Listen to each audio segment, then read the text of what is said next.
ನಮಸ್ಕಾರ ಸ್ನೇಹಿತರೆ, 2003 ಇಂಡೋನೇಷಿಯಾದ ಜಾವಾ ಅನ್ನೋ ದ್ವೀಪದಲ್ಲಿ ಒಂದಷ್ಟು ಜನ ವರ್ಕರ್ಸ್ ಜೀವನಕ್ಕೆ ಒಂದು ದಾರಿ ಆಗುತ್ತೆ ಅಂತ ಕನ್ಸ್ ಕಟ್ಕೊಂಡು ಶುಗರ್ ಫ್ಯಾಕ್ಟರಿಗೆ ಹೊರಡ್ತಾರೆ.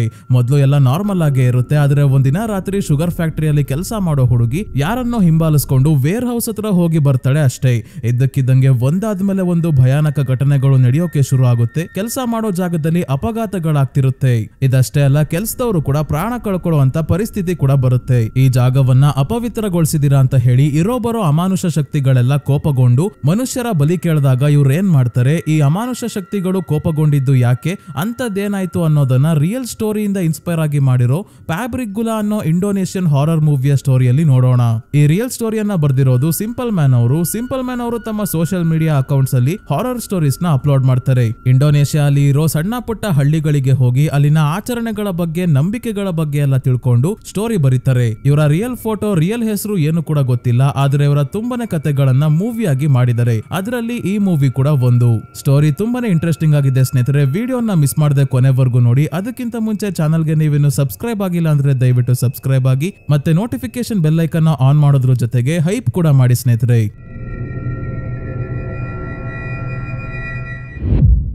ಈ ಮೂವಿಯ ಸ್ಟಾರ್ಟಿಂಗ್ ಅಲ್ಲಿ ಒಂದಷ್ಟು ಜನ ಶುಗರ್ ಫ್ಯಾಕ್ಟರಿಯಲ್ಲಿ ಕೆಲಸಕ್ಕೆ ಅಂತ ಹೊರಟಿದ್ದಾರೆ. ಪರ್ಮನೆಂಟ್ ಆಗಿ ಅಲ್ಲ, ಕಬ್ಬಿನ ಬೆಳೆ ಕಟಾವ್ಗೆ ಬಂದಿದ್ದೆ. ಕಬ್ಬುಗಳನ್ನ ಕಟ್ ಮಾಡ್ಕೊಂಡು ಹೋಗಿ ಫ್ಯಾಕ್ಟರಿಯಲ್ಲಿ ಸಕ್ಕರೆ ಮಾಡಿ ಕೊಟ್ಟು ಬರಬೇಕು. ಈ ಕೆಲಸಕ್ಕೆ ಹೊರಟಿರೋರಲ್ಲಿ ಎಂಡಾ, ಫಾದಿಲ್, ನ್ಯಾನಿಂಗ್, ಫ್ರಾಂಕಿಯ ಫ್ರೆಂಡ್ ದ್ವಿ, ಹೇಂದ್ರ ಮತ್ತೆ ಇವನು ಎಂಗೇಜ್ಮೆಂಟ್ ಆಗಿರೋ ಹುಡುಗಿ ವಾತಿ ಇದ್ದಾರೆ. ವಾತಿಗೆ ಅವಳ ಅಮ್ಮ ಕೆಲಸಕ್ಕೆ ಹೋಗೋಕೆ ಮೊದಲು ಬಿಡ್ತಿರಲ್ಲ, ಆದ್ರೆ ತಾನು ಮದುವೆ ಆಗ್ಬೇಕಾಗಿರೋ ಹುಡುಗ ಹೇಂದ್ರ ಜೊತೆ ಇದ್ದು ಸ್ವಲ್ಪ ಕೆಲಸ ಮಾಡ್ಕೊಂಡ್ ಬಂದ್ರೆ ಮದುವೆಗೆ ಸ್ವಲ್ಪ ಹಣ ಅಡ್ಜಸ್ಟ್ ಆಗುತ್ತಲ್ಲ ಅಂತ ಹೊರಟಿದ್ದಾಳೆ. ಎಲ್ಲರೂ ಒಂದಲ್ಲ ಒಂದು ರೀತಿ ಕನ್ಸ್ ಕಟ್ಕೊಂಡು ಖುಷಿಯಾಗಿ ಊರಿಂದ ತುಂಬಾನೇ ದೂರ ಕಬ್ಬಿನ ಗದ್ದೆಯ ನಡುವೆ ಇರೋ ಶುಗರ್ ಫ್ಯಾಕ್ಟರಿಗೆ ಬರ್ತಾರೆ. ಈ ಫ್ಯಾಕ್ಟರಿನ ನಡೆಸೋ ಮರ್ನಿ ಅನ್ನೋ ಮಹಿಳೆ ಎಲ್ಲಾ ವರ್ಕರ್ಸ್ಗೂ ಇವರ ಲಾಡ್ಜ್ ಗಳ ನಂಬರ್ ಹೇಳಿ ಅಲ್ಲಿಗೆ ಕಳಿಸ್ತಾರೆ. ಈ ಲಾಡ್ಜ್ ಗಳು ನೋಡೋಕೆ ಮನೆಯ ರೀತಿನೇ ಇದೆ. ಮನೆ ತುಂಬಾ ರೂಮ್ ಗಳಿರೋದ್ರಿಂದ ಒಂದೊಂದು ರೂಮ್ ಅಲ್ಲಿ ಒಂದಷ್ಟು ಜನ ಇರಬೇಕು. ಇಲ್ಲಿ ಎಂಡಾ, ವಾತಿ ಮತ್ತೆ ನ್ಯಾನಿಂಗ್ ರಾಣಿ ಅನ್ನೋ ಹುಡುಗಿಯನ್ನ ಪರಿಚಯ ಮಾಡ್ಕೊಂತಾರೆ. ಎಲ್ಲ ಒಟ್ಟಿಗೆ ಕುತ್ಕೊಂಡು ಊಟ ಮಾಡ್ತಿದ್ದಾಗ ಸ್ಟೀಮ್ ವಿಜಲ್ ಬಡ್ಕೊಂತ ಇದೆ. ಸರಿಯಾಗಿ 9 ಗಂಟೆಗೆ. ಇದ್ಯಾಕೆ ಅಂತ ಇವ್ರಿಗೆ ಗೊತ್ತಾಗಲ್ಲ. ಒಂದು ರೂಮ್ ಅಲ್ಲಿ ಇರೋ ಫಾದಿಲ್ ಪ್ರೇಯರ್ ಮಾಡೋಕೆ ಹೋದಾಗ ಒಂದು ಕ್ಷಣ ಚಿಕ್ಕ ಹುಡುಗಿಯ ಆತ್ಮ ಇವನಿಗೆ ಕಾಣಿಸ್ಕೊಳ್ಳುತ್ತೆ. ಅದೇ ಎಂಡಾಗೆ ಮನೆಯಿಂದ ಯಾರೋ ಹೊರಗೆ ಹೋದಂಗೆ ಕಾಣಿಸಿದ್ರಿಂದ ಯಾರದು ಅಂತ ನೋಡೋಕೆ ಇವಳು ಹೊರಗೆ ಬರ್ತಾಳೆ. ದೂರದಲ್ಲಿ ಯಾರೋ ಫ್ಯಾಕ್ಟರಿ ಹತ್ರ ಹೋಗ್ತಿರೋದು ನೋಡಿ ವಾತಿ ನ್ಯಾನಿಂಗ್ ಅಥವಾ ರಾಣಿ ಯಾರಾದ್ರೂ ಇರ್ಬೋದಾ ಅಂತ ಹಿಂದೆನೆ ಹೊಡ್ತಾಳೆ. ಒಂದ್ಸಲ ಎಲ್ಲರೂ ಮನೆಯಲ್ಲಿ ಇದಾರ ಅಂತ ನೋಡಲ್ಲ. ಹೀಗೆ ಫ್ಯಾಕ್ಟರಿ ಒಳಗೆ ಬಂದಾಗ ಇವಳ ಹಿಂದೆನೆ ಒಬ್ಳು ಅಜ್ಜಿಯ ಆತ್ಮ ಬರ್ತಾ ಇದೆ. ಇದೇ ಸಮಯಕ್ಕೆ ಮ್ಯೂಸಿಕ್ ಶಬ್ದ ಬೇರೆ ಕೇಳ್ತಾ ಇದೆ. ಹತ್ರದಲ್ಲೇ ಎಲ್ಲೋ ಸಂಗೀತ ಕಾರ್ಯಕ್ರಮ ನಡೀತಾ ಇರಬೇಕು ಅಂತ ವೇರ್ ಹೌಸ್ ಹತ್ರ ಬಂದಾಗ ಒಳಗಿಂದಾನೆ ಶಬ್ದ ಬರ್ತಿರೋದು. ಇಷ್ಟೊತ್ನಲ್ಲಿ ಯಾರಪ್ಪ ಸಂಗೀತ ಕಾರ್ಯಕ್ರಮ ಮಾಡ್ತಿರೋದು ಅಂತ ನೋಡೋಕೆ ಮೇಲೆ ಗೋಡೆ ಒಡೆದು ಹೋಗಿದೆ. ಹಾಗಾಗಿ ಬಾಕ್ಸ್ ಗಳ ಮೇಲ್ ಹತ್ತಿ ಅಲ್ಲಿಂದ ಒಳಗೆ ನೋಡ್ತಾಳೆ. ಇಲ್ಲಿ ವಾಯಾಂಗ್ ನಡೀತಾ ಇದೆ, ಅಂದ್ರೆ ಪಪೆಟ್ ಶೋ, ಗೊಂಬೆ ಆಟ. ಇದ್ದಕ್ಕಿದ್ದಂಗೆ ಒಳಗಿದ್ದವರೆಲ್ಲ ಎಂಡಾನ ನೋಡೋಕೆ ಶುರು ಮಾಡಿದಾಗ ಗಾಬರಿಯಾಗಿ ಇವಳು ಮೇಲಿಂದ ಕೆಳಗೆ ಬಿದ್ದು ಮನೆ ಹತ್ರ ಓಡೋಕೆ ಶುರು ಮಾಡ್ತಾಳೆ. ಹಿಂದೆನೆ ವೇರ್ ಹೌಸ್ ಇಂದ ಒಂದು ದೈತ್ಯ ಡಿಮನ್ ಹೊರಗೆ ಬರೋದನ್ನ ನಾವು ನೋಡ್ತೀವಿ. ಮುಂದಿನ ದಿನ ಎಲ್ಲರೂ ಕೆಲಸಕ್ಕೆ ಹೊರಡ್ತಾರೆ. ಮರ್ನಿ ಎಲ್ಲರಿಗೂ ಕೆಲಸ ಶುರು ಮಾಡೋಕ್ಕೂ ಮುಂಚೆ ಈ ಎಲ್ಲಾ ವರ್ಕರ್ಸ್ ನ ನೋಡ್ಕೊಳ್ಳೋ ಸಮೀನ್ ಅನ್ನೋ ವ್ಯಕ್ತಿ ಮತ್ತೆ ಸೆಕ್ಯೂರಿಟಿ ಗಾರ್ಡ್ಸ್ ಆಗಿರೋ ರಾನೋ ಮತ್ತೆ ಕಾರ್ನೋನ ಪರಿಚಯ ಮಾಡಿಸಿ ಒಂದು ಇಂಪಾರ್ಟೆಂಟ್ ರೂಲ್ ಬಗ್ಗೆ ಹೇಳ್ತಾರೆ. ಅದೇ ರಾತ್ರಿ ಸರಿಯಾಗಿ 9 ಗಂಟೆಗೆ ಸ್ಟೀಮ್ ವಿಜಲ್ ನ ಶಬ್ದ ಕೇಳಿಸ್ತಿದ್ದಂಗೆ ಯಾರು ತಮ್ಮ ರೂಮ್ ಇಂದ ಹೊರಗೆ ಬರಬಾರ್ದು ಅಂತ. ಆದ್ರೆ ನಿನ್ನೆ ರಾತ್ರಿ ಎಂಡಾ ಹೊರಗೆ ಹೋಗಿದ್ಲು. ಇವಳಿಗೆ ನಿನ್ನೆ ಈ ರೂಲ್ಸ್ ಎಲ್ಲ ಗೊತ್ತಿರ್ಲಿಲ್ವಲ್ಲ. ಸೊ ಈಗ ಎಲ್ಲರನ್ನ ಕೆಲಸಕ್ಕೆ ಕರ್ಕೊಂಡು ಹೊರಡ್ತಾರೆ. ಎಂಡಾ ಅನ್ನ ಮಾರ್ನಿ ತಮ್ಮ ಆಫೀಸ್ ಅಲ್ಲೇ ಕೆಲಸಕ್ಕೆ ಇಟ್ಕೊಂತಾರೆ. ಹೀಗೆ ಕೆಲಸ ಬೇಕಾದ್ರೆ ಎಂಡಾ ಒಂದು ಪಕ್ಷಿ ಮರದಲ್ಲಿ ಇರೋ ಗೂಡಿಂದ ಕೆಳಗೆ ಬಿದ್ದಿರೋದು ನೋಡಿ ವಾಪಸ್ ಗೂಡಿನ ಒಳಗೆ ಇಡೋಕೆ ಹೋದಾಗ ಜೀನಾ ಅನ್ನೋ ಮಹಿಳೆ ಇವಳಿಗೆ ಒಳ್ಳೆ ಕೆಲಸ ಮಾಡಿದ್ರೆ ಒಳ್ಳೇದೇ ಆಗುತ್ತೆ ಕಣಮ್ಮ ಅಂತ ಹೇಳಿ ಹೋಗ್ತಾರೆ. ಕೆಲಸದ ನಡುವೆ ಬ್ರೇಕ್ ಟೈಮ್ ಅಲ್ಲಿ ಫ್ರಾಂಕಿ ಮತ್ತೆ ದ್ವಿ 7 ವರ್ಷದ ಹಿಂದೆ ಈ ಫ್ಯಾಕ್ಟರಿಯ ಒಂದು ವೇರ್ ಹೌಸ್ ಅಲ್ಲಿ ನಡೆದಿದ್ದ ಬೆಂಕಿ ಅವಘಡದ ಬಗ್ಗೆ ಹೇಳ್ತಿದ್ದಾರೆ. ವರ್ಕರ್ಸ್ ಎಲ್ಲ ಕೆಲಸ ಮುಗಿಸಿ ವೇರ್ ಹೌಸ್ ಅಲ್ಲಿ ಚೆನ್ನಾಗಿ ಕುಡಿದು ಟೈಟ್ ಆಗಿದ್ದಾಗ ಇದ್ದಕ್ಕಿದ್ದಂಗೆ ವೇರ್ ಹೌಸ್ ನ ಡೋರ್ ಎಲ್ಲ ಲಾಕ್ ಆಗಿ ಒಳಗೆ ದೊಡ್ಡ ಸ್ಫೋಟ ಆಯ್ತಂತೆ. ಇದರಿಂದ ಒಳಗಿದ್ದ ವರ್ಕರ್ಸ್ ಎಲ್ಲ ಸುಟ್ಟು ಹೋಗಿ ಸಾವನ್ನಪ್ಪಿರ್ತಾರೆ. ಹಾಗಾಗಿ ಅವತ್ತಿಂದ ರಾತ್ರಿ ಹೊತ್ತು 9 ಗಂಟೆಯ ನಂತರ ಯಾರು ಹೊರಗೆ ಹೋಗಬಾರ್ದು ಅಂತ ರೂಲ್ಸ್ ಮಾಡಿರೋದು. ಅವತ್ತು ಮಾಡಿದ ರೂಲ್ಸ್ ಇವತ್ತಿಗೂ ಫಾಲೋ ಮಾಡ್ತಿದ್ದಾರೆ ಅಂತ ಹೇಳಿದಾಗ ಯಾಕೋ ಹೇಂದ್ರ ಹೆದರ್ಕೊಂಡು ಇಲ್ಲಿಂದ ಎದ್ದು ಹೋಗ್ತಾನೆ. ಅದೇ ಆಫೀಸಲ್ಲಿ ಕೆಲಸ ಮಾಡ್ತಿರೋ ಎಂಡಾಗೆ ಏನೋ ವಿಚಿತ್ರವಾದ ಶಬ್ದ ಎಲ್ಲ ಕೇಳ್ತಿದೆ. ಏನು ಅಂತ ಪಕ್ಕ ತಿರುಗಿ ನೋಡಿದಾಗ ನಿನ್ನೆ ರಾತ್ರಿ ಫ್ಯಾಕ್ಟರಿ ಒಳಗೆ ಇವಳ ಹಿಂದೆ ಬಂದಿದ್ದ ಅದೇ ಅಜ್ಜಿಯ ಆತ್ಮ ಇಲ್ಲೂ ಕೂಡ ಉಲ್ಟಾ ನೇತಾಡ್ತಿರೋ ಹಾಗೆ ಕಾಣಿಸಿದ್ರಿಂದ ತಕ್ಷಣ ಜಾಗ ಖಾಲಿ ಮಾಡ್ತಾಳೆ. ಆಫೀಸಿಂದ ಹೊರಗೆ ಬಂದ್ರೆ ಇಲ್ಲಿ ರಾಣಿ ಹೋಗ್ತಿರೋದು ನೋಡಿ ನಿನ್ನೆ ರಾತ್ರಿ ನೀನೇನ ಮನೆಯಿಂದ ಹೊರಗೆ ಹೋಗಿದ್ದು ಏನಾಯ್ತು ಅಂತ ಕೇಳ್ತಾಳೆ. ಇದಕ್ಕೆ ರಾಣಿ ಬಂದೆ ಹೇಳ್ತೀನಿ ಅಂತ ಹತ್ರ ಓಡ್ ಬರ್ತಿದ್ದಂಗೆ ಮತ್ತೆ ಅದೇ ಅಜ್ಜಿಯ ಆತ್ಮ ಆಗಿ ಬದಲಾಗಿ ಎಂಡಾನ ಹಿಡ್ಕೊಂತಿದ್ದಂಗೆ ಹೆದರ್ಕೊಂಡು ಓಡ್ ಬರ್ತಾಳೆ. ಇವತ್ ರಾತ್ರಿ ಫ್ರಾಂಕಿ ಮತ್ತೆ ದ್ವಿ ಸೆಕ್ಯೂರಿಟಿ ಗಾರ್ಡ್ಸ್ ಆಗಿರೋ ರಾನೋ ಮತ್ತೆ ಕಾರ್ನೋ ಜೊತೆ ಮಾತಾಡ್ಬೇಕಾದ್ರೆ ರಾನೋ ಮತ್ತೆ ಕಾರ್ನೋ ಹೇಳ್ತಾ ಇದ್ದಾರೆ, ಕೊಲೋನಿಯಲ್ ಪೀರಿಯಡ್ ಅಲ್ಲಿ ಅಂದ್ರೆ ನಮ್ ದೇಶದಲ್ಲಿ ಬ್ರಿಟಿಷ್ ಹೇಗಿದ್ರು ಅದೇ ರೀತಿ ಇಂಡೋನೇಷಿಯಾ ಅಲ್ಲಿ ಡಚ್ ಅವರಿದ್ರು 1945ರಲ್ಲಿ ಇಂಡಿಪೆಂಡೆನ್ಸ್ ಸಿಗೋವರೆಗೂ. ಆಗ ಈ ಶುಗರ್ ಫ್ಯಾಕ್ಟರಿ ಕೇವಲ ಫ್ಯಾಕ್ಟರಿ ಆಗಿರ್ಲಿಲ್ಲ, ವರ್ಕರ್ಸ್ ಇರೋ ಮನೆಗಳೆಲ್ಲ ಆಗ ತುಂಬಾನೇ ಚೆನ್ನಾಗಿತ್ತು. ಸ್ಕೂಲು, ಮೆಂಟಲ್ ಹಾಸ್ಪಿಟಲ್ ಎಲ್ಲ ಇತ್ತು. ಈಗ ಆತ್ಮಗಳು ಬಿಟ್ರೆ ಬೇರೆ ಏನೂ ಇಲ್ಲ. ವೇರ್ ಹೌಸ್ ಅಲ್ಲಿ ಸಾವನ್ನಪ್ಪಿದ್ದವರೆಲ್ಲ ಪ್ರೇತಾತ್ಮ ಆಗಿದ್ದಾರೆ. ಜೊತೆಗೆ ಬೇರೆ ಬೇರೆ ದುಷ್ಟಶಕ್ತಿಗಳು ಕೂಡ ಇಲ್ಲಿ ಇದ್ದಾವೆ. ರಾತ್ರಿ ಹೊತ್ತು ಅವುಗಳು ಓಡಾಡ್ತಿರ್ತವೆ ಅಂತಾನೆ ಯಾರು 9 ಗಂಟೆ ಮೇಲೆ ಹೊರಗೆ ಬರೋ ಹಾಗಿಲ್ಲ ಅಂತ ರೂಲ್ಸ್ ಮಾಡಿದ್ದಾರೆ. ಅದರಲ್ಲೂ ಒಂದು ಮೆಂಟಲ್ ಪೇಷಂಟ್ ನ ಪ್ರೇತಾತ್ಮ ಇದೆ. ಸತ್ತು ಆತ್ಮ ಆದ್ಮೇಲೂ ತಲೆ ಸರಿ ಹೋಗಿಲ್ಲ ಅನ್ಸುತ್ತೆ. ಹಾಗಾಗಿ ಆ ಆತ್ಮ ಏನಾದ್ರೂ ಕಾಣಿಸ್ಕೊಂಡಾಗ ಹಿಂದಿರುಗಿ ಓಡ್ ಹೋದ್ರೆ ಮತ್ತೆ ನಿಮ್ಮ ಮುಂದೆನೆ ಬರುತ್ತೆ. ಎಷ್ಟು ಸಲ ಓಡೋದ್ರು ಅಷ್ಟು ಸಲನು ನಿಮ್ ಮುಂದೆನೆ ಬಂದು ನಿಂತ್ಕೊಳ್ಳುತ್ತೆ. ಆಗ ನೀವು ಅದಕ್ಕೆ ಎಕ್ಸ್ಕ್ಯೂಸ್ ಮೀ ಅಂತ ಹೇಳಿದ್ರೆ ಮುಂದೆ ಹೋಗೋಕೆ ದಾರಿ ಬಿಡುತ್ತೆ ಅಂತ ರಾನೋ ಮತ್ತೆ ಕಾರ್ನೋ ಹೇಳ್ತಾರೆ. ಆಗ್ಲೇ 9 ಗಂಟೆ ಆಗ್ತಿದೆ ಅಂತ ದ್ವಿ ಮತ್ತೆ ಫ್ರಾಂಕಿ ಹೆದರ್ಕೊಂಡೆ ಮನೆ ಹತ್ರ ಹೋಗ್ಬೇಕಾದ್ರೆ 9 ಗಂಟೆ ಆಯ್ತು ಅಂತ ಸ್ಟೀಮ್ ವಿಜಲ್ ಹೊಡಿತಾರೆ. ಇಬ್ರು ಮನೆ ಹತ್ರ ಓಡೋಕೆ ಶುರು ಮಾಡಿದಾಗ ದ್ವಿನ ಚಪ್ಪಲಿ ಬಿಚ್ಕೊಂಡು ಉದುರೋಯ್ತು. ಚಪ್ಪಲಿಗಿಂತ ಪ್ರಾಣ ಮುಖ್ಯ ಅಂತ ಮನೆಯ ಡೋರ್ ಹತ್ರ ಬಂದಾಗ ಗ್ಲಾಸ್ ನ ರಿಫ್ಲೆಕ್ಷನ್ ಅಲ್ಲಿ ಸುಟ್ಟೋಗಿರೋ ವ್ಯಕ್ತಿಯ ಆತ್ಮ ಕಾಣಿಸ್ಕೊಳ್ಳುತ್ತೆ. ಮತ್ತೆ ಇದು ದ್ವಿನ ಚಪ್ಪಲಿಯನ್ನ ವಾಪಸ್ ಕೊಟ್ಬಿಟ್ಟು ಹೋಗುತ್ತೆ. ನೆಕ್ಸ್ಟಿನಲ್ಲಿ ವಾತಿ ಹೇಂದ್ರ ಬಗ್ಗೆ ಯೋಚನೆ ಮಾಡ್ತಿದ್ದಾಳೆ. ಮದುವೆಗೆ ಹಣ ಹೊಂಚಬೇಕು ಅಂತ ತುಂಬಾನೇ ಕಷ್ಟ ಪಡ್ತಾ ಇದ್ದಾನೆ. ಮದುವೆನ ಪೋಸ್ಟ್ ಪೋನ್ ಮಾಡಿದಿದ್ರೆ ಒಳ್ಳೇದಾಗೋದೇನೋ, ನನ್ ಜಾಗದಲ್ಲಿ ನೀನಿದ್ರೆ ಏನ್ ಮಾಡ್ತಿದ್ದೆ ಅಂತ ನ್ಯಾನಿಂಗ್ಗೆ ಕೇಳಿದಾಗ ದುಡ್ಡಿಲ್ಲ ಅಂದ್ರೆ ಮದುವೆನೇ ಆಗ್ತಿರ್ಲಿಲ್ಲ ಅಂತ ಹೇಳಿ ಬಾತ್ರೂಮ್ಗೆ ಬರ್ತಾಳೆ. ಬಾತ್ರೂಮ್ ಅಲ್ಲಿ ಲೈಟ್ ತಂತಾನೆ ಆಫ್ ಆಗುತ್ತೆ. ಇವಳ ಹಿಂದೆನೆ ವೇರ್ ಹೌಸ್ ಅಲ್ಲಿ ಸುಟ್ಟೋಗಿರೋರ ಆತ್ಮಗಳು ನಿಂತಿದ್ದಾವೆ. ಇದನ್ನ ನ್ಯಾನಿಂಗ್ ನೋಡಲ್ಲ, ಸುಮ್ನೆ ಎದ್ದು ಇಲ್ಲಿಂದ ಹೊರಡ್ತಾಳೆ. ವಾತಿ ಈಗ ಪ್ರೇಯರ್ ಮಾಡೋಕೆ ಬರ್ತಾಳೆ. ಪ್ರೇಯರ್ ಮುಗಿತಿದ್ದಂಗೆ ಇವಳಿಗೆ ಸುಟ್ಟೋಗಿರೋ ಒಬ್ಬರ ಆತ್ಮ ಕಾಣಿಸ್ಕೊಂಡು ನನಗೆ ಸಹಾಯ ಮಾಡುವಂತ ಹೇಳಿ ಮಾಯ ಆಗುತ್ತೆ. ಇದರಿಂದ ವಾತಿಗೆ ತುಂಬಾನೇ ಭಯ ಆಗಿದೆ. ಮುಂದಿನ ದಿನ ಕೆಲ್ಸಕ್ಕೆ ಹೋಗ್ಬೇಕಾದ್ರೆ ವಾತಿ ಹೇಂದ್ರನ ಮಾತಾಡ್ಸೋಕೆ ಹೋದ್ರೂನು ಸರಿಯಾಗಿ ಮಾತಾಡಲ್ಲ. ಮಾತಿಗೂ ಕೋಪ ಮಾಡ್ಕೊಂತಿದ್ದಾನೆ. ಇಬ್ರು ಮದ್ವೆ ಆಗೋ ಹುಡ್ಗ ಹುಡ್ಗಿ ತರ ಇಲ್ವೇ ಇಲ್ಲ. ಯಾಕೆ ಅಂತ ಮುಂದೆ ಗೊತ್ತಾಗುತ್ತೆ. ಸದ್ಯಕ್ಕೆ ಎಲ್ಲ ತಮ್ಮ ತಮ್ಮ ಕೆಲ್ಸಕ್ಕೆ ಹೋದಾಗ ಎಂಡಾ ಒಂದಷ್ಟು ಫೈಲ್ಸ್ ನ ಎತ್ಕೊಂಡು ಬರ್ತಿರೋದು ನೋಡಿ ರಾಣಿ ಇವಳಿಗೆ ಸಹಾಯ ಮಾಡೋಕೆ ಒಂದು ಫೈಲ್ ನ ಇಸ್ಕೊಂಡು ತಾನು ಕೆಲಸ ಮಾಡೋ ಕಡೆ ಹೋಗ್ತಿದ್ದಾಗ ಕಬ್ಬುಗಳನ್ನ ಫ್ಯಾಕ್ಟರಿ ಒಳಗೆ ತರೋಕೆ ರೈಲ್ವೆ ಟ್ರ್ಯಾಕ್ ಗಳನ್ನ ಹಾಕಿದ್ದಾರೆ. ಇದರ ಮೇಲೆ ಟ್ರಾಲಿಯಲ್ಲಿ ಕಬ್ಬುಗಳನ್ನ ತಗೊಂಡು ಹೋಗ್ತಾರೆ. ಈ ಟ್ರಾಲಿ ಬರ್ತಾ ಇರೋ ಟ್ರ್ಯಾಕ್ ಮೇಲೆನೆ ಪೊಸೆಸ್ಡ್ ಆಗಿರೋ ರಾಣಿ ನಿಂತಿದ್ದಾಳೆ. ಎಂಡಾ ಸೈಡ್ಗೆ ಬಾ ಅಂತ ಎಷ್ಟೇ ಕಿರ್ಚ್ಕೊಂಡ್ರು ಬರಲ್ಲ. ಟ್ರಾಲಿ ಸರಿಯಾಗಿ ಇವಳ ಮುಂದೆ ಬಂದು ನಿಂತ್ಕೊಳ್ಳುತ್ತೆ. ಕಬ್ಬುಗಳೆಲ್ಲ ರಾಣಿ ಮೇಲೆ ಬಂದು ಬಿದ್ದಿದ್ರಿಂದ ಇವಳಿಗೆ ತುಂಬಾನೇ ಗಾಯ ಆಯ್ತು. ರಾಣಿಗೆ ಟ್ರೀಟ್ಮೆಂಟ್ ಕೊಡಿಸಿ ಮನೆಗೆ ಕಳಿಸ್ತಾರೆ. ಮರ್ನಿ ಫೈಲ್ ಅವಳಿಗೆ ಯಾಕೆ ಕೊಟ್ಟು ಕಳಿಸ್ದೆ ಅಂತ ಎಂಡಾಗೆ ಬೈತಿದ್ದಾರೆ. ಇದೇ ಸಮಯಕ್ಕೆ ಸಮೀನ್ ಅವರು ಬಂದು ಇದು ಸಾಧಾರಣ ಆಕ್ಸಿಡೆಂಟ್ ಆಗಿದ್ರೆ ಪರವಾಗಿಲ್ಲ, ಇದರಲ್ಲೇನಾದ್ರೂ ಆತ್ಮಗಳ ಕೈವಾಡ ಇದೆ ಅಂದ್ರೆ ನಾವು ಮೊದ್ಲು ಇಲ್ಲಿ ಕೆಲಸ ನಿಲ್ಲಿಸಬೇಕು ಅಂದ್ರು ಮರ್ನಿ ಕೇಳಲ್ಲ.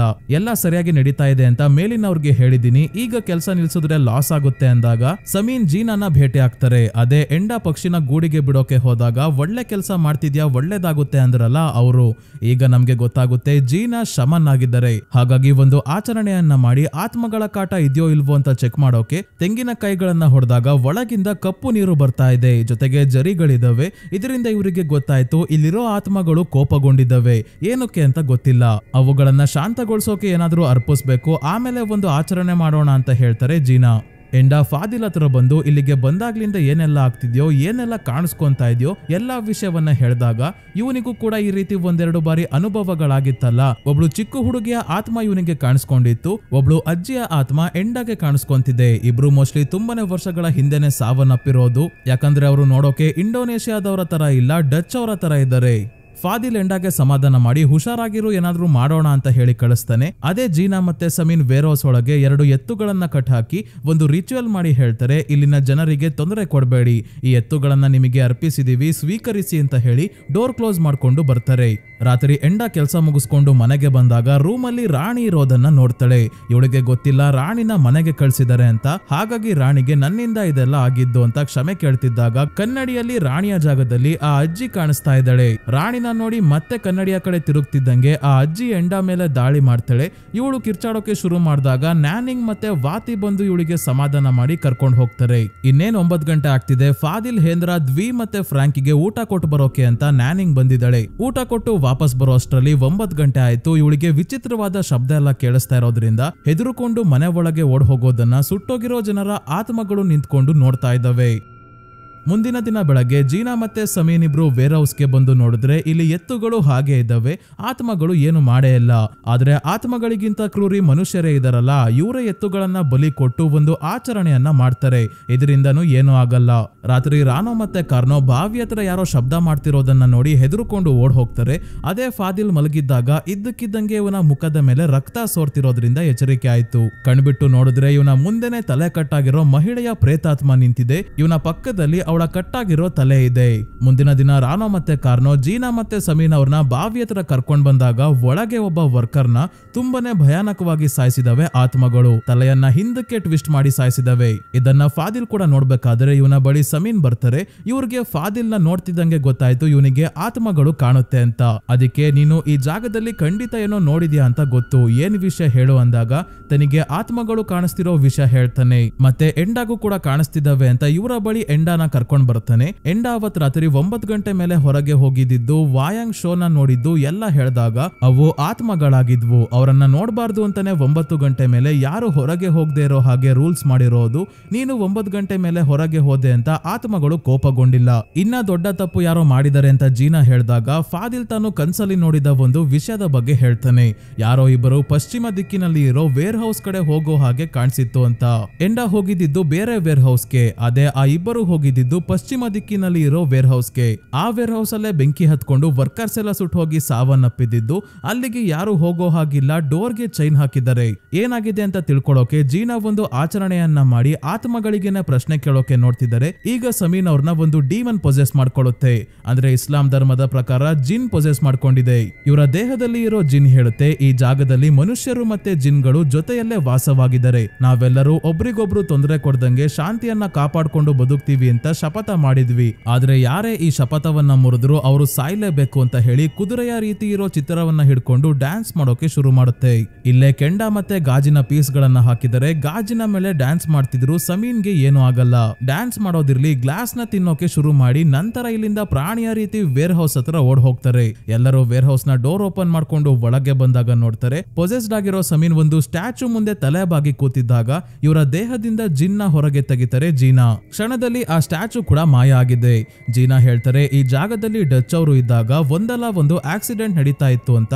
ಜಿನ್ಗಳ ರಾಣಿ ಮಹಾರತು ಜೊತೆ ಆಗ ಫ್ಯಾಕ್ಟರಿಯಲ್ಲಿ ಇದ್ದವರು ಒಪ್ಪಂದ ಮಾಡ್ಕೊಂಡಿರ್ತಾರೆ. ಏನಂತ, ಮನುಷ್ಯರು ಈ ವೇರ್ ಹೌಸ್ಗೆ ಬಂದು ಇಲ್ಲಿರೋ ಆತ್ಮಗಳಿಗೆ ಜಿನ್ಗಳಿಗೆ ತೊಂದರೆ ಕೊಡೋ ಹಾಗಿಲ್ಲ ಅಂತ. ಅದಕ್ಕೆ ಮಹಾರತು ಒಪ್ಕೊಂಡು ಈ ಫ್ಯಾಕ್ಟರಿಯಲ್ಲಿ ಇರೋರ್ಗೆ ತೊಂದರೆ ಕೊಡ್ತಿರಲ್ಲ, ಈ ಜಾಗ ಪವಿತ್ರವಾಗುತ್ತೆ. ಆದ್ರೆ 7 ವರ್ಷದ ಹಿಂದೆ ಕೆಲವು ವರ್ಕರ್ಸ್ ಈ ಜಾಗಕ್ಕೆ ಬಂದು ಕುಡ್ದು ಮಾಡಬಾರ್ ಕೆಲಸ ಎಲ್ಲ ಮಾಡಿದ್ರಿಂದ ಇಲ್ಲಿ ಬೆಂಕಿ ಹತ್ಕೊಂಡು ಅವರೆಲ್ಲ ಸುಟ್ಟು ಹೋದ್ರು. ಆಗ ಈ ವೇರ್ ಹೌಸ್ ನ ಕಂಪ್ಲೀಟ್ ಆಗಿ ಮುಚ್ಚಿ ಯಾರು ಇಲ್ಲಿಗೆ ಬರೋದಾಗ್ಲಿ, ರಾತ್ರಿ 9 ಗಂಟೆ ನಂತರ ಹೊರಗೆ ಓಡಾಡೋದಾಗ್ಲಿ ಯಾವ್ದು ಮಾಡೋ ಹಾಗಿಲ್ಲ ಅಂತ ರೂಲ್ಸ್ ತರ್ತಾರೆ. ಆಗಿನಿಂದ ಮತ್ತೆ ಏನು ಸಮಸ್ಯೆ ಆಗಿರ್ಲಿಲ್ಲ. ಈಗ ಫಾದಿಲ್ ತನ್ನ ಕನ್ಸಲ್ಲಿ ಕಂಡ ಹಾಗೆ ಯಾರೋ ಇಬ್ಬರು ಇಲ್ಲಿಗೆ ಬಂದು ಏನೋ ಪಾಪದ ಕೆಲಸ ಮಾಡಿದ್ದಾರೆ. ಹಾಗಾಗಿ ಮತ್ತೆ ಮಹಾರತು ಕೋಪಗೊಂಡು ಮನುಷ್ಯರ ಕತೆ ಮುಗಿಸೋಕೆ ಬೇರೆ ಡೀಮನ್ಗಳು, ಇಲ್ಲಿ ಸಾವನ್ನಪ್ಪಿರೋ ಡಚ್ ಅವರು, ಕೆಲಸದವರು, ಸುಟ್ಟೋಗಿ ಸಾವನ್ನಪ್ಪಿರೋರ ಆತ್ಮಗಳೆಲ್ಲವನ್ನ ಕಳಿಸಿದಾಳೆ ಮಹಾರತು. ಸಮೀನ್ ಇಲ್ಲೇ ಇರೋ ಮಹಾರತುಗೆ ಸೇರಿದ ಪೆಟ್ಟಿಗೆಯನ್ನ ತೆಗೆದು ನೋಡಿದಾಗ ಒಳಗೆ ಇದ್ದ ಚಿನ್ನದ ಒಡವೆಗಳು ಇಲ್ವೇ ಇಲ್ಲ. ಯಾರೋ ಕತ್ಕೊಂಡು ಹೋಗಿದ್ದಾರೆ. ಸಾಧಾರಣ ಮನುಷ್ಯರಿಗೆ ಆ ಒಡವೆಗಳು ಕಾಣೋದಿಲ್ಲ. ಆದ್ರೆ ಫಾದಿಲ್ ತನ್ನ ಕನ್ಸಲ್ಲಿ ನೋಡಿದ ಆ ಇಬ್ಬರಿಗೆ ಈ ಒಡವೆಗಳು ಕಾಣಿಸಿರೋದ್ರಿಂದ ಕತ್ಕೊಂಡು ಹೋಗಿರ್ಬೋದು. ಅದಕ್ಕೆ ಮಹಾರತು ಕೋಪಗೊಂಡಿರ್ಬೇಕು ಅಂತ ಜೀನಾಗೆ ಡೌಟ್ ಬರ್ತಿದೆ. ಹಾಗಾಗಿ ಎಲ್ಲರೂ ಸೇರಿ ಆ ಇಬ್ರು ಕಳ್ಳರನ್ನ ಹುಡ್ಕೋಕೆ ಡಿಸೈಡ್ ಮಾಡ್ತಾರೆ. ಇದೇ ಸಮಯಕ್ಕೆ ಮರ್ನಿ ಅವರ ಕಣ್ಣಲ್ಲಿ ಮೂಗಲಿ ಎಲ್ಲ ರಕ್ತ ಬರೋಕೆ ಶುರು ಆಯ್ತು. ರಕ್ತದ ವಾಂತಿ ಎಲ್ಲ ಮಾಡ್ಕೊಂಡಾಗ ಜೀನಾ ತಮ್ಮ ಶಕ್ತಿಯಿಂದ ಇವರನ್ನ ಹುಷಾರ್ ಮಾಡ್ತಾರೆ. ನಂತರ ಕಳ್ಳರನ್ನ ಹುಡ್ಕೊಂಡು ಎಂಡ ಮತ್ತೆ ಫಾದಿಲ್ ಹೊಡ್ತಾರೆ. ಆದ್ರೆ ನಮಗೆ ಈಗ್ಲೇ ಆ ಕಳ್ಳರು ಯಾರು ಅಂತ ಗೊತ್ತಾಗುತ್ತೆ. ಅವರು ಬೇರೆ ಯಾರು ಅಲ್ಲ, ವಾತಿಯ ಫ್ರೆಂಡ್ ನ್ಯಾನಿಂಗ್ ಮತ್ತೆ ವಾತಿನ ಮದುವೆ ಆಗ್ಬೇಕಾಗಿರೋ ಹುಡುಗ ಹೇಂದ್ರ. ಹಾಗಾಗಿ ದೇಹ ಸುಟ್ಟೋಗಿರೋರ ಆತ್ಮಗಳೆಲ್ಲ ನ್ಯಾನಿಂಗ್ ಮೇಲೆ ದಾಳಿ ಮಾಡೋಕೆ ನೋಡಿದಾಗ ಇವಳು ಕಿರ್ಚಾಡ್ತಿದ್ದಾಳೆ. ಇದನ್ನ ಕೇಳಿಸ್ಕೊಂಡು ಹೇಂದ್ರ ಓಡ್ ಬರ್ತಾನೆ. ಇವಳ ಬಳಿ ಇರೋ ಮಹಾರತುನ ಚಿನ್ನವನ್ನ ನೋಡಿ ಇದನ್ನ ತಗೊಂಡು ಬರ್ಬೇಡ ಅಂತ ಹೇಳಿಲ್ವಾ, ಯಾಕೆ ಎತ್ಕೊಂಡ್ ಬಂದೆ, ಮೊದ್ಲು ಹೋಗಿ ವಾಪಸ್ ಇಟ್ಟು ಬರೋಣ ಬಾ ಅಂತ ಕರ್ಕೊಂಡು ಹೊರಟಾಗ ಮನೆಯ ಹೊರಗೆ ಬರ್ತಿದ್ದಂಗೆ ಆತ್ಮಗಳು ಇಲ್ಲೇ ಇದ್ದಾವೆ. ಹೇಂದ್ರ ತನ್ನ ಕತ್ತನ್ನ ಪೂರ್ತಿ ಹಿಂದಕ್ಕೆ ಟ್ವಿಸ್ಟ್ ಮಾಡ್ಕೊಂಡಾಗ ನ್ಯಾನಿಂಗ್ ಹೆದರುಕೊಂಡು ಕೆಳಗೆ ಬೀಳ್ತಾಳೆ. ಚಿನ್ನದ ಬಳೆ ಒಂದು ಬ್ಯಾಗ್ ಇಂದ ಹೊರಗೆ ಬೀಳುತ್ತೆ. ಹೇಂದ್ರ ಕತ್ತನ್ನ ಟ್ವಿಸ್ಟ್ ಮಾಡ್ತಿಲ್ಲ, ಏನು ಟ್ವಿಸ್ಟ್ ಮಾಡ್ತಿಲ್ಲ, ನ್ಯಾನಿಂಗ್ಗೆ ಈ ರೀತಿ ಕಾಣ್ತಿದೆ ಅಷ್ಟೇ. ಹೇಂದ್ರ ಇವಳಿಗೆ ಸಮಾಧಾನ ಮಾಡಿ ವೇರ್ ಹೌಸ್ ಹತ್ರ ಕರ್ಕೊಂಡು ಹೊರಡ್ತಾನೆ. ಇವ್ರು ಹೋದ್ಮೇಲೆ ಮನೆ ಹತ್ರ ಬಂದ ಎಂಡಾ ಮತ್ತೆ ಫಾದಿಲ್ಗೆ ಚಿನ್ನದ ಬಳೆ ಸಿಕ್ತು. ಮನೆಯೆಲ್ಲ ಹುಡುಕಾಡಿದ್ರು. ನ್ಯಾನಿಂಗ್ ಮತ್ತೆ ಹೇಂದ್ರಾ ಇಲ್ಲಿ ಇಲ್ದೇ ಇರೋದ್ರಿಂದ ಅವರೇ ಮೋಸ್ಟ್ಲಿ ಕಳ್ತನ ಮಾಡಿರ್ಬೇಕು ಅಂತ ಡೌಟ್ ಬರ್ತಾ ಇದೆ. ವಾತಿ, ಫ್ರಾಂಕಿ ಮತ್ತೆ ದ್ವಿಗೆ ನಡೆದ ಎಲ್ಲಾ ವಿಷಯ ಹೇಳಿದಾಗ ವಾತಿಗೆ ಹೇಂದ್ರಾ ಕಳ್ತನ ಮಾಡಿದ್ದಾನೆ ಅಂತ ನಂಬೋಕೆ ಆಗ್ತಿಲ್ಲ. ಸದ್ಯಕ್ಕೆ ಈಗ ಅವರಿಬ್ಬರನ್ನ ಹುಡ್ಕೋಕೆ ಹೇಂದ್ರಾ ಹೊಡ್ತಾನೆ. ವಾತಿ ಮತ್ತೆ ಎಂಡಾ ಚಿನ್ನದ ಬಳೆ ತಗೊಂಡು ಜೀನಾ ಹತ್ರ ಹೊಡ್ತಾರೆ. ಫ್ರಾಂಕಿ ಮತ್ತೆ ದ್ವಿ ಸೆಕ್ಯೂರಿಟಿ ಗಾರ್ಡ್ಸ್ ನ ಕರ್ಕೊಂಡ್ ಬರೋಕೆ ಹೋಗ್ತಿದ್ದಾರೆ. ಫಾದಿಲ್ ನ ಒಬ್ಬ ವರ್ಕರ್ ತನ್ನ ರೂಮ್ ಹತ್ರ ಕರ್ಕೊಂಡ್ ಬರ್ತಾನೆ. ನನ್ನ ಫ್ರೆಂಡ್ ತುಂಬಾನೇ ಹೆದರ್ಕೊಂಡಿದ್ದಾನೆ ಅಂತ ಹೇಳಿ. ಫ್ರೆಂಡ್ ಕಬೋರ್ಡ್ ಒಳಗೆ ಕುತ್ಕೊಂಡಿದ್ದಾನೆ. ಹೊರಗೆ ನಾನು ಯಾವ್ದೋ ದೈತ್ಯ ಜೀವಿಯನ್ನ ನೋಡ್ದೆ ಅಂತ ಹೆದರ್ಕೊಂಡಿದ್ದಾಗ ರೂಮ್ ಒಳಗೇನೆ ಆ ದೈತ್ಯ ಡೀಮನ್ ಬಂದು ಫಾದಿಲ್ ನ ಕತ್ತನ್ನ ಇಸ್ಕಿ ಕೊಲ್ಲೋಕೆ ನೋಡುತ್ತೆ. ಇದರಿಂದ ಫಾದಿಲ್ ಪ್ರೇಯರ್ ಹೇಳೋಕೆ ಶುರು ಮಾಡ್ತಿದ್ದಂಗೆ ಇವನನ್ನ ಬಿಟ್ಟು ಹೋಗುತ್ತೆ ಡೀಮನ್. ಮೂವಿಯ ಸ್ಟಾರ್ಟಿಂಗ್ ಅಲ್ಲಿ ಎಂಡಾನ ನೋಡೋಕೆ ವೇರ್ ಹೌಸ್ ಇಂದ ಹೊರಗೆ ಬಂತಲ್ಲ, ಅದೇ ಡೀಮನ್ ಇದು. ಇಲ್ಲಿ ತುಂಬಾನೇ ದುಷ್ಟಶಕ್ತಿಗಳಿದಾವೆ ಸ್ನೇಹಿತರೆ. ಎಲ್ಲರಿಗೂ ರಾಣಿನೇ ಮಹಾರತು. ಇನ್ನೊಂದ್ ಕಡೆ ಫ್ರಾಂಕಿ ಮತ್ತೆ ದ್ವಿ ಸೆಕ್ಯೂರಿಟಿ ಗಾರ್ಡ್ಸ್ ಹತ್ರ ಹೋಗ್ಬೇಕಾದ್ರೆ ಯಾರೋ ಸೈಕಲ್ ಅಲ್ಲಿ ಓಡಾಡ್ತಿರೋದನ್ನ ನೋಡಿ ಮುಖಕ್ಕೆ ಟಾರ್ಚ್ ಬಿಟ್ಟಾಗ ಈ ವ್ಯಕ್ತಿಯ ಮುಖನೇ ಜಜ್ಜೋಗಿರೋದು ನೋಡಿ ಹೆದರ್ಕೊಂಡು ಓಡೋಕೆ ಶುರು ಮಾಡ್ತಾರೆ. ಈಗ ಸೆಕ್ಯೂರಿಟಿ ಗಾರ್ಡ್ಸ್ ರಾನೋ ಮತ್ತೆ ಕಾರ್ನೋ ಹೇಳಿದ ಮೆಂಟಲ್ ಪೇಷಂಟ್ ಮಹಿಳೆಯ ಆತ್ಮ ಇವರ ಮುಂದೆ ಬರುತ್ತೆ. ರಾನೋ ಮತ್ತೆ ಕಾರ್ನೋ ಹೇಳ್ಕೊಟ್ಟಂಗೆ ಪದೇ ಪದೇ ಎಕ್ಸ್ಕ್ಯೂಸ್ ಮೀ ಅಂತ ಹೇಳಿದ್ರು ಈ ಆತ್ಮ ಸೈಡ್ಗೆ ಹೋಗ್ತಿಲ್ಲ. ಅದ್ರ ಜೊತೆಗೆ ಯೂರಿನ್ ಮಾಡ್ಕೊಳ್ಳೋಕೆ ಶುರು ಮಾಡುತ್ತೆ. ಇದೇನಪ್ಪ ದೆವ್ವ ನಿಂತಿದ್ದ ಜಾಗದಲ್ಲ ಎಲ್ಲ ಮಾಡ್ಕೊಂತಿದ್ಯಲ್ಲ ಅಂತ ಫ್ರಾಂಕಿ ಹೇಳಿದಾಗ ನಿನ್ ಮುಖ ನೋಡಿ ದೆವ್ವ ಹೆದರ್ಕೊಂಡಿರ್ಬೇಕು ಅಂತಾನೆ ದ್ವಿ. ಈ ದೆವ್ವ ಹಿಂದಿರುಗಿ ಇವರನ್ನ ಅಟ್ಟಾಡ್ಸ್ಕೊಂಡ್ ಬರೋಕೆ ಮುಂದಾಗುತ್ತೆ. ಸರಿಯಾದ ಸಮಯಕ್ಕೆ ಫಾದಿಲ್ ಬಂದಾಗ ಆತ್ಮ ಮಾಯ ಆಯ್ತು. ಎಲ್ಲರೂ ಈಗ ವೇರ್ ಹೌಸ್ ಹತ್ರ ಹೊಡ್ತಾರೆ. ಅದೇ ನ್ಯಾನಿಂಗ್ ಮತ್ತೆ ಹೇಂದ್ರಾ ಕೂಡ ವೇರ್ ಹೌಸ್ ಹತ್ರ ಹೋಗ್ಬೇಕಾದ್ರೆ ರಾನೋ ಮತ್ತೆ ಕಾರ್ನೋ ಎಲ್ಲಿಗೆ ಹೋಗ್ತಿದ್ದೀರಾ ಅಂತ ಕೇಳಿದಾಗ ಇಲ್ಲೇ ಬೇಗ ಹೋಗಿ ಬಂದ್ಬಿಡ್ತೀವಿ ಅಂತ ವೇರ್ ಹೌಸ್ ಕಡೆನೆ ಹೋಗ್ತಿದ್ದಾರೆ. ಇವ್ರಿಗೂ ಗೊತ್ತಾಯ್ತು ಇವರೇ ಕಳ್ತನ ಮಾಡಿರ್ಬೇಕು, ಅದಕ್ಕೆ ವೇರ್ ಹೌಸ್ ಹತ್ರ ಹೋಗ್ತಿದ್ದಾರೆ ಅಂತ. ಜೀನಾ ಯಾವ್ದೋ ಸ್ಟ್ರಾಂಗ್ ಆಗಿರೋ ಮಂತ್ರನೇ ಹಾಕಿದ್ದಾರೆ ಅಂತ ಕಾಣುತ್ತೆ. ಕಳ್ಳರನ್ನ ನಾವು ಹುಡ್ಕೋದಿರ್ಲಿ, ಅವರೇ ನಮ್ಮನ್ನ ಹುಡ್ಕೊಂಡು ಬರ್ತಿದ್ದಾರೆ. ಜೀನಾ ಏನಾದ್ರೂ ಪೊಲೀಸ್ ಆಗಿದ್ರೆ ಸ್ಟೇಷನ್ ಅಲ್ಲೇ ಕುತ್ಕೊಂಡು ಮಂತ್ರ ಹಾಕ್ಬಿಟ್ಟು ಕ್ರಿಮಿನಲ್ಸ್ ಎಲ್ಲ ಪೊಲೀಸ್ ಸ್ಟೇಷನ್ ಗೆ ಬರೋ ಹಾಗೆ ಮಾಡ್ಬಿಡ್ತಿದ್ರು ಅಂತ ಇಬ್ರು ಮಾತಾಡ್ಕೊಂತಾ ಇದಾರೆ. ವೇರ್ ಹೌಸ್ ಗೆ ನ್ಯಾನಿಂಗ್ ಮತ್ತೆ ಹೇಂದ್ರಾ ಬಂದಾಗ ರೆಡ್ ಹ್ಯಾಂಡ್ ಆಗಿ ತಗ್ಲಾಕೊಂತಾರೆ. ಜೀನಾ ಮತ್ತೆ ಸಮೀನ್ ಚಿನ್ನವನ್ನ ವಾಪಸ್ ಇಸ್ಕೊಂತಾರೆ. ಆ ಒಂದು ಚಿನ್ನದ ಬಳೆಯನ್ನ ಎಂಡಾ ತಂದು ಕೊಡ್ತಾಳೆ. ವಾತಿಗಂತೂ ಹೇಂದ್ರಾ ಇಂತ ಕೆಲಸ ಮಾಡಿದ್ದಾನೆ ಅಂತ ತುಂಬಾನೇ ದುಃಖ ಆಗುತ್ತೆ. ಕೋಪದಲ್ಲಿ ಬೈತಾ ಇದ್ದಾಳೆ. ಇದಷ್ಟೇ ಅಲ್ಲ, ಇನ್ನೊಂದು ಶಾಕಿಂಗ್ ವಿಷಯ ಈಗ ರಿವೀಲ್ ಆಗುತ್ತೆ. ಜೀನಾ ಮತ್ತೆ ಸಮೀನ್ ನೀವಿಬ್ರು ಈ ಜಾಗದಲ್ಲಿ ಏನ್ ಮಾಡಿದ್ರಿ? ನಿಮಗೆ ಆ ಒಡವೆ ಕಾಣಿಸ್ಕೊಂಡಿದ್ದಾವೆ ಅಂದ್ರೆ ಖಂಡಿತ ಏನೋ ತಪ್ಪು ಮಾಡಿದಿರಾ, ಎಲ್ಲ ಈಗ್ಲೇ ಹೇಳಿ ಅಂತ ಗದರಿದಾಗ ಇಬ್ರು ಸತ್ಯವನ್ನ ಹೇಳ್ತಾರೆ. ಇಲ್ಲಿಗೆ ಬಂದ ಮೊದಲನೇ ದಿನ ರಾತ್ರಿ ಮದುವೆ ಆಗ್ದೇನೆ ಮೊದಲನೇ ರಾತ್ರಿ ಮಾಡ್ಕೊಳ್ಳೋಕೆ ಹೇಂದ್ರಾ ಮತ್ತೆ ನ್ಯಾನಿಂಗ್ ಇಬ್ರು ಈ ವೇರ್ ಹೌಸ್ ಗೆ ಯಾರಿಗೂ ಕಾಣ್ದಂಗೆ ಬಂದಿರ್ತಾರೆ. ಅದೇ ಫಾದಿಲ್ ನ ಕನ್ಸಲ್ಲಿ ಕಾಣಿಸಿದ್ದು. ವೇರ್ ಹೌಸ್ ಅಲ್ಲಿ ಯಾರು ಇಲ್ಲ ಅಂತ 18+ ಕೆಲಸ ಮಾಡ್ಬೇಕಾದ್ರೆ ಇಲ್ಲೇ ಇರೋ ಆತ್ಮಗಳು ಜಿನ್ಗಳು ಎಲ್ಲ ನೋಡ್ತಾ ಇದ್ದಾವೆ. ಮಹಾರತುಗಂತೂ ನನ್ ಮುಂದೆನೆ ಅಡಲ್ಟ್ ಫಿಲ್ಮ್ ತೋರಿಸ್ತವ್ರಲ್ಲ, ಈ ಪವಿತ್ರವಾದ ಜಾಗವನ್ನ ಅಪವಿತ್ರಗೊಳಿಸಿದಾರಲ್ಲ ಅಂತ ಕೋಪಗೊಂಡು ಮಹಾರತುನ ಸ್ಟ್ಯಾಚು ಇಲ್ಲಿ ಪ್ರತ್ಯಕ್ಷ ಆಗುತ್ತೆ. ಮತ್ತೆ ಮುಂದೆನೆ ಇರೋ ತನ್ನ ಒಡವೆಗಳು ಇವ್ರಿಗೆ ಕಾಣಿಸೋ ಹಾಗೆ ಮಾಡಿದಾಗ ನ್ಯಾನಿಂಗ್ಗೆ ಆಸೆ ಹುಟ್ಟುತ್ತೆ. ಅದನ್ನ ತಗೋಬೇಡ ಅಂತ ಹೇಂದ್ರಾ ಹೇಳಿದ್ರು ಕೇಳ್ದಂಗೆ ಒಡವೆಗಳನ್ನ ಕತ್ಕೊಂಡು ಹೋಗ್ತಾಳೆ. ಅಂದ್ರೆ ಮತ್ತೊಂದು ಪಾಪ ಮಾಡೋ ಹಾಗೆ ಮಾಡಿದಳೆ ಮಹಾರತು. ಸೊ ಹೇಂದ್ರಾ ಬೇಕು ಅಂತಾನೆ ವಾತಿನ ಬಿಟ್ಟು ಫ್ಯಾಕ್ಟ್ರಿಗೆ ಕೆಲಸಕ್ಕೆ ಹೊರಟಿರ್ತಾನೆ. ನ್ಯಾನಿಂಗ್ ನ ಜೊತೆ ಸಮಯ ಕಳೆಯೋಕೆ. ಮದುವೆ ಆಗ್ತಿರೋದು ವಾತಿ ಜೊತೆ, ಬೆವರಿಳಿಸ್ತಾ ಇರೋದು ಅವಳ ಫ್ರೆಂಡ್ ನ್ಯಾನಿಂಗ್ ಜೊತೆ. ವೇರ್ ಹೌಸ್ ಅಲ್ಲಿ ಬೆಂಕಿ ಅವಘಡದ ಬಗ್ಗೆ ಫ್ರಾಂಕಿ ಹೇಳಿದಾಗ ಹೇಂದ್ರಾ ಎದುರುಕೊಂಡು ಎದ್ದೋದ್ನಲ್ಲ, ಯಾಕೆ ಅಂದ್ರೆ ಈ ಕೆಲಸ ಮಾಡಿರೋದಕ್ಕೆ. ವಾತಿ ಪಾಪ ಹೇಂದ್ರಾಗೆ ಕಷ್ಟ ಆಗ್ತಿದ್ಯೇನೋ ಹಣ ಹೊಂಚೋಕೆ, ನನ್ ಜಾಗದಲ್ಲಿ ನೀನಿದ್ರೆ ಏನ್ ಮಾಡ್ತಿದ್ದೆ ಅಂತ ನ್ಯಾನಿಂಗ್ಗೆ ಕೇಳಿದಾಗ ಮದುವೆನೇ ಆಗ್ತಿರ್ಲಿಲ್ಲ ಅಂತ ಹೇಳಿದ್ಲು. ಯಾಕಂದ್ರೆ ವಾತಿ ಹೇಂದ್ರಾ ಜೊತೆ ಮದುವೆ ಆಗೋದು ಇಷ್ಟ ಇರ್ಲಿಲ್ಲ. ಇಲ್ಲಿಗೆ ಬಂದಾಗ್ಲಿಂದ ಹೇಂದ್ರಾ ವಾತಿ ಜೊತೆ ಸರಿಯಾಗಿ ಮಾತಾಡದೆ ಇರೋದಕ್ಕೂ ಕಾರಣ ಇದೇ ಆಗಿತ್ತು. ಈಗ ವಾತಿ ಹೇಂದ್ರಾ ಮತ್ತೆ ನ್ಯಾನಿಂಗ್ ಇಬ್ರಿಗೂ ಬೈಯೋದ್ರ ಜೊತೆಗೆ ತುಂಬಾನೇ ಅಳ್ತಾ ಇಲ್ಲಿಂದ ಓಡ್ ಹೋಗ್ಬೇಕಾದ್ರೆ ಜಿನ್ಗೆ ಪೊಸೆಸ್ಡ್ ಆಗ್ತಾಳೆ. ಬಿಲ್ಡಿಂಗ್ ಮೇಲೆ ಹಾರಿ ನಿಂತ್ಕೊಂಡು ಮಂತ್ರಗಳನ್ನ ಹೇಳೋಕೆ ಶುರು ಮಾಡಿದಾಗ ಎಲ್ಲಾ ವರ್ಕರ್ಸ್ ಪೊಸೆಸ್ಡ್ ಆಗಿ ಜೀನಾ ಆಚರಣೆ ಮಾಡೋಕೆ ಕೆಂಡ ಗ್ಲಾಸ್ ಪೀಸ್ ಎಲ್ಲ ಹಾಕಿದ್ರಲ್ಲ ಅದರ ಮೇಲೆ ಬಂದು ಬೀಳ್ತಾ ಇದ್ದಾರೆ. ಜೀನಾ ಪೊಸೆಸ್ಡ್ ಆಗಿರೋ ವಾತಿನ ಕಂಟ್ರೋಲ್ ಮಾಡೋಕೆ ನೋಡ್ತಾರೆ, ಆದ್ರೆ ಆಗ್ತಿಲ್ಲ. ಇವಳೊಬ್ಳು ಕಮ್ಮಿ ಇದ್ಲು ಅಂತ ಎಂಡಾ ಕೂಡ ಪೊಸೆಸ್ಡ್ ಆಗ್ತಾಳೆ. ಇವಳಿಗೆ ಇದೇ ಜಾಗದಲ್ಲಿ 10 ವರ್ಷಗಳ ಹಿಂದೆ ನಡೆದಿದ್ದ ಗೊಂಬೆ ಆಟ ಮತ್ತೆ ಒಂದು ಆಚರಣೆ ಕಾಣಿಸ್ತಾ ಇದೆ. ಗೊಂಬೆ ಆಟದಲ್ಲಿ ಹೇಳ್ತಾ ಇದ್ದಾರೆ ಈ ಭೂಮಿ ಮೊದಲು ಪವಿತ್ರವಾಗಿತ್ತು, ಪ್ರಾಣಿಗಳು ಹುಟ್ಟುತ್ತಾ ಇದ್ವು, ಸಾಯ್ತಾ ಇದ್ವು, ಯಾವುದೇ ತೊಂದರೆ ಇರಲಿಲ್ಲ. ಒಂದಿನ ದುರಾಸೆಯ ಮನುಷ್ಯರು ಇಲ್ಲಿಗೆ ಬಂದು ಸುಂದರವಾದ ಮರಗಿಡಗಳನ್ನ ಕತ್ತರಿಸಿ ಫ್ಯಾಕ್ಟರಿಯನ್ನ ನಿರ್ಮಿಸಿ ಈ ಭೂಮಿಯನ್ನ ಅಪವಿತ್ರಗೊಳಿಸಿದ್ರು. ಕೋಪಗೊಂಡ ಮಹಾರತು ಆಗ ಮನುಷ್ಯರಿಗೆ ಪ್ರಾಣಿ ಬಲಿ ಅಲ್ಲ ಮನುಷ್ಯರ ಬಲಿನೇ ಕೇಳಿದಾಗ ಒಂದು ಆಚರಣೆ ಮಾಡಿ ಮದುವೆ ಗಂಡು ಹೆಣ್ಣನ್ನ ಕರ್ಕೊಂಡ್ ಬಂದು ಜೀವಂತವಾಗಿ ಸಮಾಧಿ ಮಾಡಿರ್ತಾರೆ ಮಹಾರತುನ ಶಾಂತಗೊಳಿಸೋಕೆ. ಇಷ್ಟ ಇಷ್ಟನ್ನ ನೋಡಿ ಎಂಡಾ ಪೊಸಿಷನ್ ಇಂದ ಹೊರಗೆ ಬರ್ತಾಳೆ. ಬೇರೆ ಎಲ್ಲರೂ ಕೂಡ ನಾರ್ಮಲ್ ಆಗ್ತಾರೆ. ವಾತಿ ಕೂಡ ಎಂಡಾ ಏನ್ ನೋಡಿದ್ಲು ಅದೆಲ್ಲ ಜೀನಾ ಮತ್ತೆ ಸಮೀನ್ಗೆ ಹೇಳಿದಾಗ ಗೊತ್ತಾಯ್ತು ಮಹಾರತು ಮತ್ತೆ ಮನುಷ್ಯರ ಬಲಿ ಕೇಳ್ತಾ ಇದ್ದಾಳೆ. ಮದುವೆ ಗಂಡು ಹೆಣ್ಣು ಅಂತ ಹೇಂದ್ರ ಮತ್ತೆ ನ್ಯಾನಿಂಗ್ ನ ಸೆಲೆಕ್ಟ್ ಮಾಡಿದಾಳೆ ಅಂತ ಇವರನ್ನ ಬಲಿ ಕೊಡೋಕೆ ಡಿಸೈಡ್ ಮಾಡ್ತಾರೆ. ಹೇಂದ್ರ ಮತ್ತೆ ನ್ಯಾನಿಂಗ್ ನಮ್ಮನ್ನ ಬಿಟ್ಬಿಡಿ ಅಂತ ಬೇಡ್ಕೊಂತ ಇದ್ದಾರೆ. ಆದ್ರೆ ಇದೆಲ್ಲ ನಿಲ್ಬೇಕು ಅಂದ್ರೆ ಬಲಿ ಕೊಡ್ಲೇಬೇಕು. ಹಾಗಾಗಿ ಹಿಂದೆನೆ ಆ ಆಚರಣೆ ಮಾಡೋಕೆ ಶುರು ಮಾಡ್ತಾರೆ. ಮೊದಲು ನ್ಯಾನಿಂಗ್ ಮತ್ತೆ ಹೇಂದ್ರನ ಮದುವೆ ಗಂಡು ಹೆಣ್ಣಿನ ರೀತಿ ರೆಡಿ ಮಾಡಿ ಪಲ್ಲಕ್ಕಿಯಲ್ಲಿ ಕೂರಿಸ್ಕೊಂಡು ಹೊರಡ್ತಾರೆ. ಸಮೀನ್ ಮತ್ತೆ ಜೀನಾ ಆಚರಣೆ ಶುರು ಮಾಡಿದಾಗ ಜೀನಾ ಜಿನ್ಗೆ ಪೊಸೆಸ್ಡ್ ಆಗಿ ಕೆಂಡದ ಮೇಲೆ ಡ್ಯಾನ್ಸ್ ಮಾಡ್ತಾರೆ. ಚಾಕುಯಿಂದ ಬಾಯಿ ಕತ್ತನ್ನೆಲ್ಲ ಕುಯ್ಕೊಂಡ್ರು ಏನೂ ಆಗಲ್ಲ. ಕೊನೆಗೆ ಕಬ್ಬಿನ ಗದ್ದೆ ನಡುವೆ ದೊಡ್ಡ ಗುಂಡಿ ತೆಗೆದು ಮಹಾರತುಗೆ ಕ್ಷಮೆ ಕೇಳಿ ನ್ಯಾನಿಂಗ್ ಮತ್ತೆ ಹೇಂದ್ರನ ಗುಂಡಿ ಒಳಗೆ ಬೀಳಿಸ್ತಾರೆ. ಈಗ ನಮ್ಗೆ ಗೊತ್ತಾಯ್ತು ಇಲ್ಲಿ ನ್ಯಾನಿಂಗ್ ಮತ್ತೆ ಹೇಂದ್ರ ಇರೋದಲ್ಲ, ಅವರ ಜಾಗದಲ್ಲಿ 2 ಗೊಂಬೆಗಳಿದಾವೆ. ಏನಾಗಿದೆ ಅಂದ್ರೆ ಹೇಂದ್ರ ಮತ್ತೆ ನ್ಯಾನಿಂಗ್ ನ ಬಲಿ ಕೊಡೋದ್ರ ಬದಲು ಇವರ ಬದಲಿಗೆ ಗೊಂಬೆಯನ್ನ ರೆಡಿ ಮಾಡಿ ಇವರಿಬ್ಬರ ರಕ್ತವನ್ನ ಗೊಂಬೆಗೆ ಹಚ್ತಾರೆ. ಮತ್ತೆ ಇವರ ಸುತ್ತ ಉಪ್ಪನ್ನ ಸುರಿತಾರೆ. ಇದರಿಂದ ಹೊರಗೆ ಬರಬೇಡಿ ಅಂತ ಹೇಳಿ.